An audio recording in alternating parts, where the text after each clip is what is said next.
Sir real estate పడిపోయింది. రేవంత్ రెడ్డి గాని Congress government వచ్చిన తర్వాత లేదంటున్నారు. రియల్ ఎస్టేట్ మీద మీ అభిప్రాయం ఏంటి సార్? ఈ క్వశ్చన్ అడగడం సంబంధించింది, కానీ ఈ ఆరోపణలలో వాస్తవం లేదనేది నా అభిప్రాయం.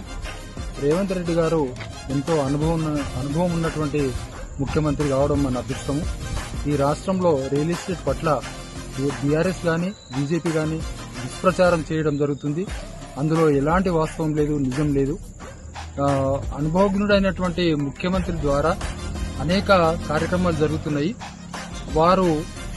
వారి లోపల ఎలాంటి తప్పిదం లేదు, ఎలాంటి నిర్ణయాలలో ఎటువంటి లోపం లేదు. ఇది దుష్ప్రచారం తప్ప ఇంకోటి ఏం లేదు. రేవంత్ రెడ్డి గారి ప్రభుత్వం చాలా సమంజసంగా నడుస్తుంది. మరి ఇలాంటి ముఖ్యమంత్రి రావడం కూడా మన అదృష్టంగా భావించాలి. అటువంటిది మీ అపోహలు తొలగించుకోవాలి, వాస్తవాలు జీర్ణించుకోండి. వాస్తవమైనటువంటి పరిస్థితులను అనుగుణంగానే అందరి అభిప్రాయాల మనోభావాలకు అనుగుణంగానే పరిపాలన జరుగుతుంది.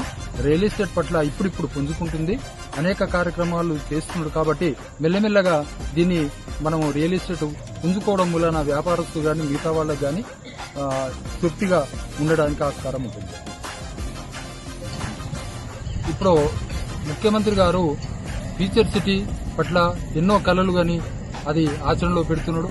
తర్వాత రింగ్ రోడ్డు తెచ్చిండు, అది ఆచరణలో నడుస్తుంది. ఆ తర్వాత హైడ్రా లాంటి ఒక గట్టి పథకాన్ని తేవడం జరిగింది.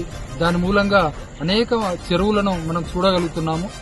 రియల్ ఎస్టేట్ పట్ల భయాందోళన అవసరం లేదు.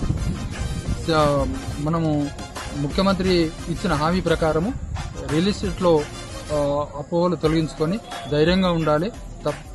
మున్ముందుకు పుంజుకుంటుంది కాబట్టి భయపడాల్సిన అవసరం లేదు.